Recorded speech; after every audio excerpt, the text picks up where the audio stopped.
こんにちは、大輔です。皆さんもうんざりしてますよね。入国制限の壁。ということでして、海外との行き来が自由にできなくなってから半年が過ぎたところですよね。日本はもちろんですけど、世界各国の緩和がどこまで進んでるのかをね、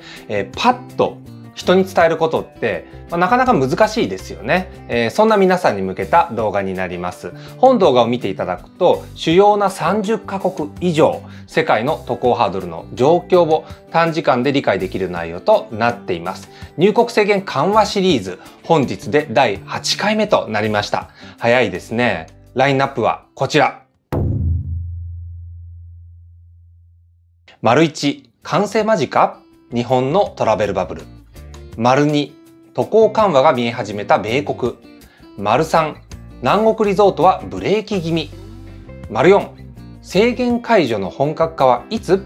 本チャンネルでは世界各国への渡航緩和の最新状況をお伝えしてまいります。コロナ明けの海外行き待ち望んでいる方、チャンネル登録をお勧めさせていただきます。それでは、参りましょう。1、完成間近？日本のトラベルバブル。日本政府が進める緩和の順序ですけど、ビジネス、留学生、観光客ということで進んでますよね。ビジネス渡航緩和について動きが出始めております。長期出張者、駐在員向けのレジデンストラックが続々と開始されておりますよね。7月29日に開始されたタイとベトナム、それに続いて9月8日からね、新たに開始されたマレーシア、カンボジア、ラオス、ミャンマー、台湾ですよね。9月18日からはいよいよシンガポールが開始となりました。シンガポールに関しては短期出張者向けのビジネストラックも同日に開始されることとなっていますよね。詳細についてはこれらの動画で解説しています。ぜひ参考にされてみてください。レジデンストラック、ビジネストラックの流れ、レジデンストラックで気をつけるべきポイント、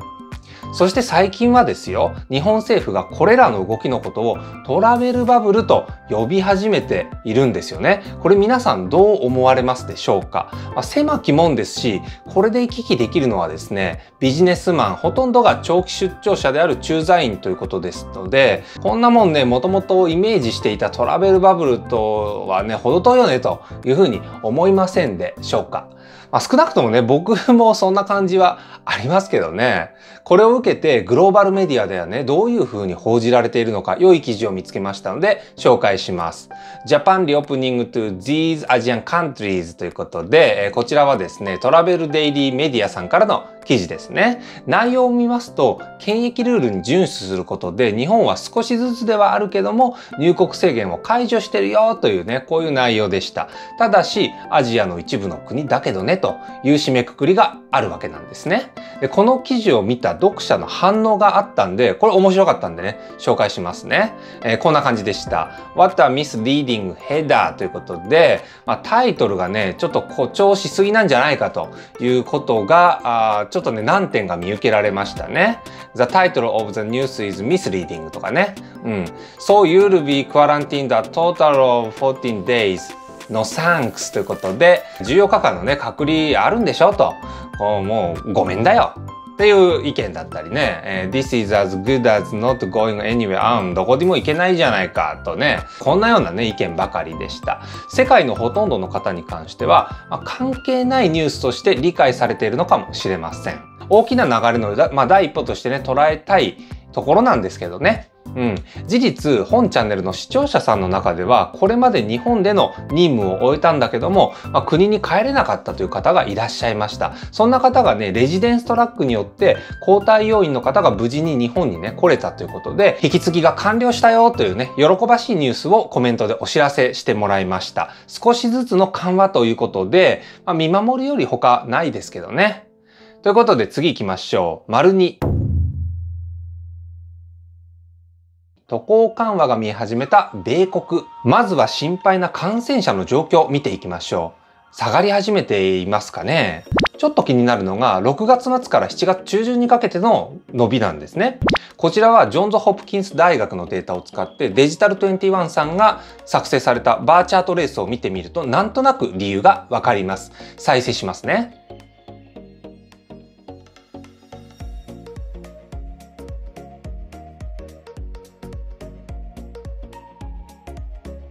6月末から7月末にかけてカリフォルニア、フロリダ、テキサスの伸びが顕著になっていることがお分かりいただけたんじゃないかなと思います。アメリカは国土が広いので一つのグラフにしてしまうとこういう歪な感じになっちゃうのかもしれませんよね。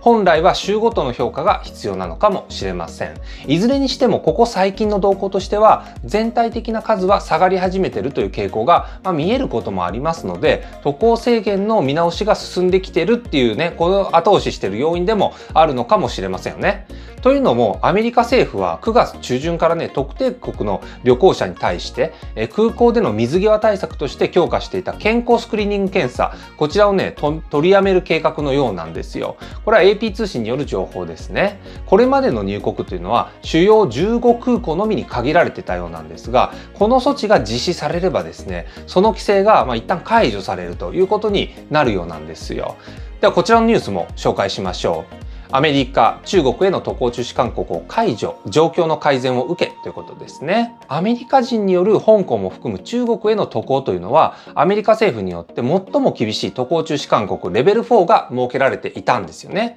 アメリカの国防省がですね、9月14日に1段階緩い渡航の再検討レベル3に引き下げを発表しました。米中両国は互いの航空会社に対し、両国間の旅客便を現在の週4便から8便に増やすことを認めると発表されたようなんですね。決して元通りになるような緩和ではまだね、ありませんけど、厳しい渡航制限を課していた米国政府が緩和への第一歩踏み出し始めたと見えるような気がね、しませんでしょうか。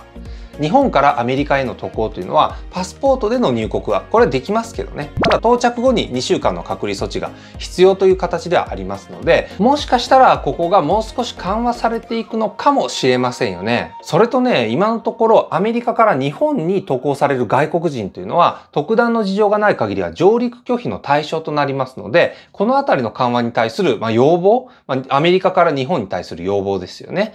今後アメリカがどういうふうにね、それを出していくのか、これが出てくるのかっていうところも含めて注目していきたいところですよね。では次行きましょう。3、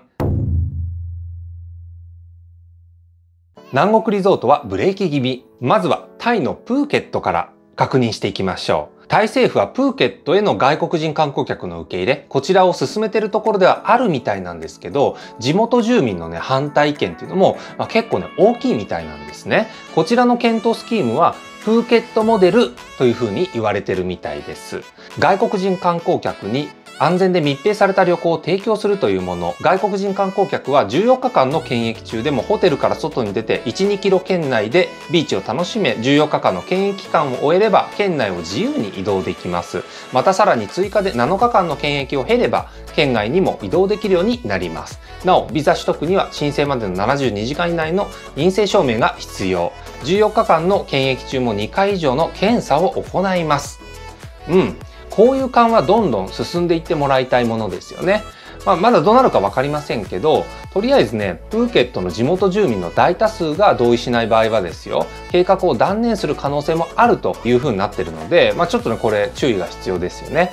とはいえ、10月1日には開始できるように最善を尽くすというふうにね、政府が発表してますので、遅くても年末までにはこういったね、観光を徐々に復活させていこうと、インバウンド需要を復活させていこうというのが政府方針ということのようですよね。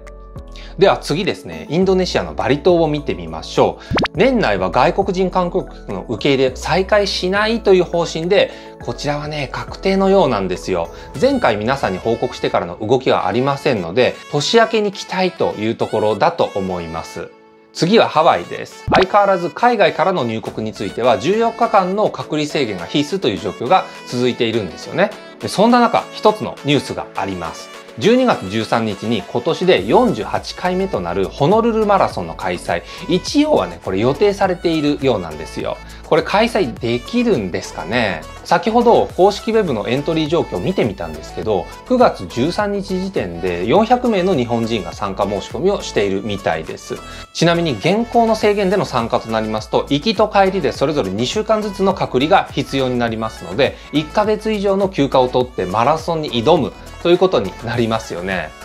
お次はモルディブです。モルディブは7月から入国再開を行っていて、これ運用がうまく回っているように見えますよね。引き続き要ウォッチだったんですけど、ここでね、皆さんに一つだけ、重要なニュースが入りましたので、ご報告します。7月の入国再開以来、事前の PCR 検査は不要とされていたんですが、9月に入ってからそれが必須に変わったようなんですね。まだ日本政府の外務省のサイトにはこのことが反映されてなかったんですけど、モルディブ観光省の公式ツイッターでは9月10日から出発72時間以内の陰性証明が入国時の提示必要になるということでね、声明出ておりますので、これはね、注意が必要だと思います。こういったルール変更というのは随時起きるような状況なので、特にね、モルディブに限らずですけど、注意をしていきたいなといったところですよね。南国リゾートの状況をまとめてまいりましょう。バリ島の入国制限再開、来年頭以降が確実。プーケットは年内に開きたいところだが、地元住民の説得に難航中。ハワイは緩和めど立たずではあるものの、ホノルルマラソンに向けても観光再開に走り出せるかが一つの鍵。今後、南国リゾート系は他の国、地域と比較して早めの緩和が進むものと推測されるが、モルディブのように事前の陰性証明がスタンダードになりそうな予感。こんなところではないでしょうか。では、最後の話題に参りましょう。渡航解除の本格化はいつなのかという話ですね。今までのお話を踏まえまして、ちょっとね、全世界まとめていきたいと思います。まずはアジア圏ですね。年内ビジネス渡航緩和を推進中。来年春あたりから観光再開なのかというところですね。欧州すでに緩和ムード。ただし、再度の入国制限に注意が必要。例えば、ウクライナなどでね、前例がありますので、これは要注意ということです。そして米国。少しずつ緩和が進みそうな雰囲気ですよね。しかしながら、今のスピード感だと、年内いきなり解禁ということにはならないんじゃないかなといったところです。南国リゾート。年内に少しずつ緩和していきそう。ただしルールは厳格化へ。という感じですね。いずれにせよ、欧州以外の地域についての緩和というのはね、年明けからの本格化という路線を選ぶ国がね、多そうな印象なんですよね。そして日本はどうなんだというとね、やっぱり同じく本格化は年明けからかなと思うわけなんですよ。この理由というのは、解除のステップがね、ある程度のステップ辿っていかないと、観光までね、辿り着かないんじゃないかということが挙げられるからなんですよね。こちらは僕個人の理解ではありますけど、ニューノーマルに向けた解除ステップ、これ書き起こしてみましたんで、ちょっと皆さんと一緒にね、チェックしていきたいと思います。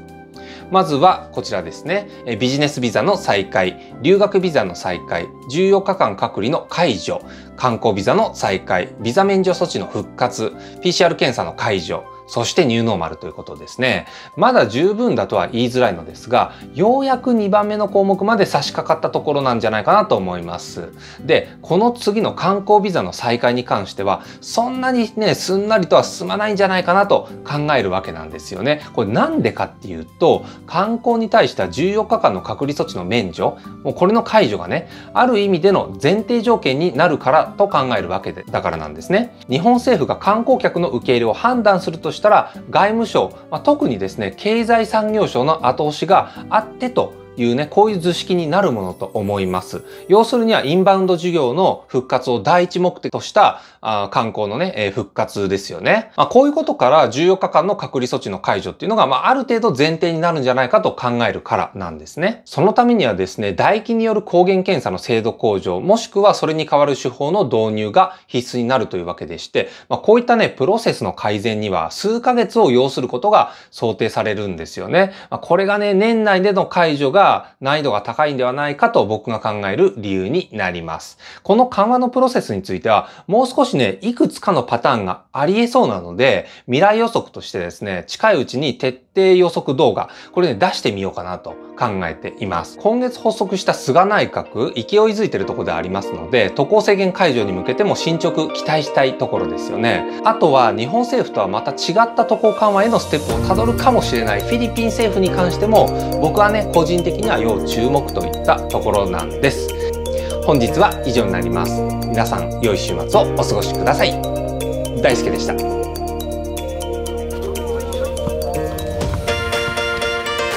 Say hi first. Say hi. How is it? How is it? Ah, by the way, it's like a beautiful day, like the sunset. The sunset.